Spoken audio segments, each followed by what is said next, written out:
Victime d'un outing par le décrié avocat Juan Branco, l'actuel porte-parole du gouvernement Gabriel Attal avait fini par évoquer publiquement et de lui-même son homosexualité en 2019. Depuis, il reste discret sur sa vie privée qu'il partage avec Stéphane Séjourné. Interrogé par Gala, qu'il a suivi pendant ses quelques jours de vacances dans le Luberon, il a ensuite fait escale en Corse, tombant la chemise, il a accepté d'en dire un peu plus. À l'inverse de l'ex-secrétaire d'État chargé du numérique, Mounir Majoubi, il ne faut pas espérer voir Gabriel Attal s'afficher publiquement avec son conjoint. Le jeune membre du gouvernement, âgé de 32 ans, veut garder sa vie intime loin des projecteurs. Déjà connue d'un grand nombre de Français, elle lui apporte d'ailleurs régulièrement des attaques homophobes sur les réseaux sociaux, comme il avait pu le dévoiler sur son compte Instagram. Je tiens à préserver ma vie privée.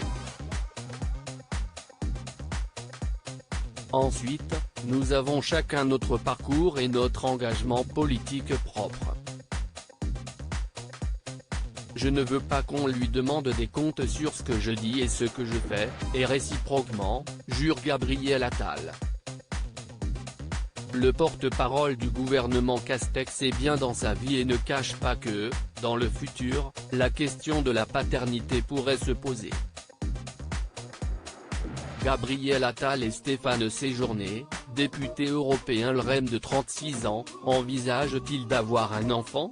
La loi Taubira sur l'adoption a été une formidable avancée pour les couples de femmes qui avaient recours à la PMA à l'étranger, lui-même, dans un autre contexte, est né par PMA, note de la rédaction, en permettant à la conjointe d'adopter l'enfant avec la mère biologique.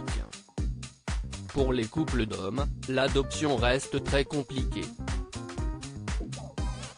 La question ne se pose pas pour moi aujourd'hui, du fait de mon activité, tient à préciser Gabriel Attal. Il ne ferme donc pas la porte mais n'est pas pressé. D'ailleurs, depuis quelques années, un enfant est entré dans sa vie, Nikolai, aujourd'hui âgé de 9 ans. L'interview intégrale de Gabriel Attal est à retrouver dans Gala, édition du 19 août 2021.